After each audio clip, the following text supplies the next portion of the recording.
Olá, olá! Vamos para mais uma aula de xadrez. Na aula de xadrez de hoje, nós iremos comentar uma partida entre o Igor Naumkin, da Rússia, contra o Júlio Granda, jogador do Peru. E é uma partida que eu particularmente gostei bastante por conta da linha utilizada. As pretas jogam aqui a defesa índia do rei, que eu já comentei aqui, que é uma das minhas defesas preferidas, minhas aberturas de pretas ali, é uma das coisas que eu mais acho plausível e interessante como resposta para D4. Então a gente vai comentar justamente o que as pretas fizeram, o que elas poderiam ter feito de diferente, quais foram os caminhos escolhidos e como foi que se desenrolou essa partida de xadrez. Então vamos lá. Como eu já tinha entregado, as brancas começaram com D4 e as pretas responderam com a defesa índia do rei. Então a gente começa com cavalo F6, depois de C4, G6, preparando o bispo para o fianqueto, cavalo C3, bispo G7, agora já está ali preparadinho para o roque também, né? E4, as brancas dominam o centro, mas as pretas, né, respondem com D6 para não tomar E5. Bispo E2, né, a gente já falou sobre as possibilidades da linha, ele escolheu o bispo E2 nesse caso, e as pretas responderam com roque. Cavalo F3, E5, a gente sabe que é necessária alguma ruptura aqui para as pretas poderem responder a esse centro poderoso das brancas. Pode ser E5, pode ser C5, que no caso que ele escolheu foi E5. D5 e A5 foi jogado pelas pretas. Assim que a gente sabe que é para combater, né, a jogada B4 ali. E depois de bispo G5, agora começa uma série interessante de jogada das pretas. Elas jogam H6, expulsando o bispo. Esse bispo em H4, a gente ataca novamente em G5, pensando justamente na possibilidade de desenvolver o nosso cavalo ali para H5 e posteriormente para F4. Quando o bispo vai para G3, a gente joga cavalo H5, que era o plano inicial desde sempre. Agora, existem duas oportunidades aqui para as peças brancas, duas possibilidades. Primeiro é a jogada H4. A jogada H4 ela é muito feita nessa posição, ela é uma posição bastante conhecida porque ela se desenvolve com cavalo toma G3, F toma G3, G4 atacando o cavalo que foge para H2 e H5 segura a estrutura dos peões aqui no cantinho, roque e cavalo A6. Essa é uma posição também muito conhecida na Índia do Rei e é pensando em cavalo C5 posteriormente, e também aproveitar essa grande diagonal aqui de H6 até C1, né, para as peças pretas, quando a gente joga o nosso bispo em H6. Uma posição bastante conhecida e é bastante possível você fazer essa linha durante um jogo seu. Agora, se ele não joga H4, se ele faz o roque, também tem uma sequência interessante aqui, que é cavalo A6, cavalo D2, cavalo F4, depois de bispo G4 aqui, a gente pode capturar o bispo e eles capturam também de dama. É uma posição plausível e é uma posição que costuma acontecer em algumas situações de jogo. Então a gente tem que estar atento como uma possibilidade também para as peças brancas. Só que durante o jogo, aqui, o russo o Igor Naumkin, ele jogou cavalo em D2. Quando ele joga cavalo em D2, a resposta foi cavalo F4, depois do roque F5, aqui, toma F5, mais bispo toma F5. E agora o cavalo de D vem para E4. E o cavalo D7 é seguido por bispo G4, bispo G6 e torre E1. Agora, as pretas elas têm duas possibilidades. A gente pode jogar B6 aqui, pensando justamente no ataque contra esse cavalo central, jogando cavalo em C5 e aproveitando também a diagonal do nosso bispo ali, né, de G6. Mas também existe a possibilidade cavalo F6. Cavalo F6, cavalo toma F6 cheque, dama toma F6, cavalo E4, bispo toma E4, torre toma E4, dama em G6, dama C2 protege a torre. H5 é interessante para pressionar esses bispos aqui do canto, pensando na jogada H4. Ele é obrigado a capturar aqui, né, para não ver o bispo preso, e torre toma F4.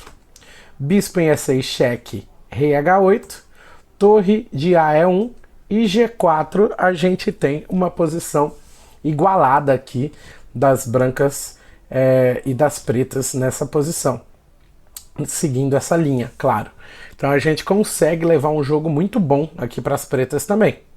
Mas o que foi jogado nessa posição foi B6. Ele jogou B6 pensando nesse ataque, e a resposta podia ser tanto bispo F3 como a jogada que foi feita A3, com uma diferença, né, óbvia. A jogada A3 ela é mais imprecisa. Bispo F3 é interessante porque depois de cavalo C5, cavalo toma C5, peão toma C5 e bispo E4, a posição do bispo das brancas está melhor. Agora, com a imprecisão de A3, as pretas se aproveitam. Ele jogou A3 pensando em B4, certo? A gente joga cavalo C5. Se B4 agora, peão toma B4, peão toma B4, torre toma 1, dama toma 1, cavalo toma E4, cavalo toma E4 e cavalo D3 quebra a posição das brancas aqui. A gente ataca torre e cavalo ao mesmo tempo, bispo atacando o cavalo ali de E4, mas eu ataco também o peão de B4. Então pelo menos um peão dele ali cai agora nessa posição. Ele não consegue proteger todo mundo ao mesmo tempo. Ele pode salvar a torre desse ataque, mas o peão a gente consegue levar, né, como vantagem nessa posição, ok?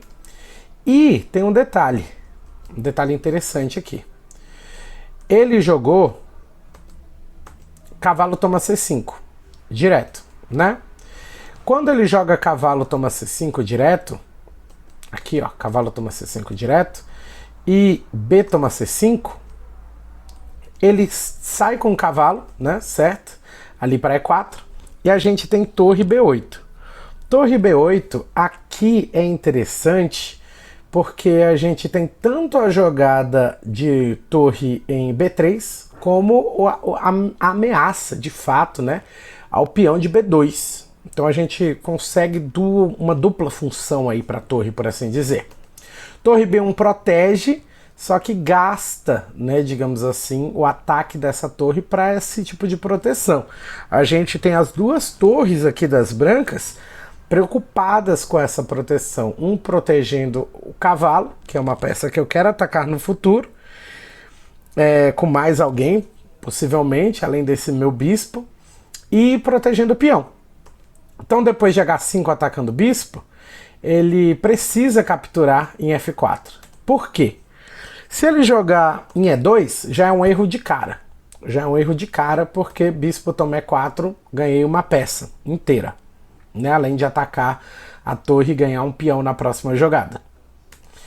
E se ele só salva bispo F3, cai do mesmo jeito, porque G4 ameaça o bispo, ele é obrigado a salvá-lo e cai o cavalo do mesmo jeito, seguindo o mesmo caminho. Então isso é bem interessante. Ele é obrigado agora a tomar em F4. Quando ele toma em F4, eu tomo de torre. E fica evidente agora o problema das peças brancas. A gente tem torre e bispo atacando cavalo, torre atacando peão, e as duas torres dele estão em posições passivas, protegendo as peças, e a gente está, né, no ataque. Bispo E6 cheque, rei H8, dama C2, G4, pensando também na diagonal, nessa diagonal de H6 até C1. Torre E2, bispo H6, entrei na diagonal. Torre de B1, dama E7. E agora, se dama G3, dama C3, a gente tem como resposta dama H7, cavalo G3 e A4. né, com a possibilidade dessa torre entrar definitivamente na casa B3, aí como a gente queria anteriormente com o ataque dessa coluna B. E se G3, como foi o que aconteceu no jogo de fato, torre já vem direto para F3, H3, G toma, bispo toma, H4, BG2 atacando a torre, torre de F vai para B3, novamente eu tenho, né, essa dupla de torres aqui aterrorizando a partida das brancas. Se G toma H4 agora, dama toma H4, fica numa posição ótima para dama preta aqui, ele não quer isso, então ele joga G4. Mesmo com G4, as pretas têm H3, bispo H1, dama H4, a dama entrou de todo jeito com a ameaça ali do avanço de peão para H2, rei F1 evitando o avanço, H2, F3, torre toma F3, cheque, sacrifício de torre, The Rock, como diz nosso grande Levi, bispo toma F3, H1, dama, bispo toma dama, dama toma H1, cheque, e agora o mate é uma questão de tempo, né, com essa vantagem material. Rei F2, torre F8, cheque, rei G3, torre F3, checkmate e vitória das peças pretas. Essa foi uma partida muito interessante para a gente pensar nas ideias, para a gente analisar como ela discorreu, como ela aconteceu de fato, mas o mais legal de tudo, claro, é a defesa índia do rei, ainda de pretas. Esse comentário eu fiz, claro, sem nenhuma parcialidade, totalmente imparcial. A gente sabe, né, que tem que respeitar todas as aberturas. Mentira, tô brincando. Obviamente eu gosto muito da defesa índia do rei. Acho uma defesa muito interessante para as pretas. E nesse caso, com o nosso querido Júlio Granda, o peruano, funcionou perfeitamente, né, numa partida muito disputada, muito difícil, mas muito bem jogada pelas peças pretas.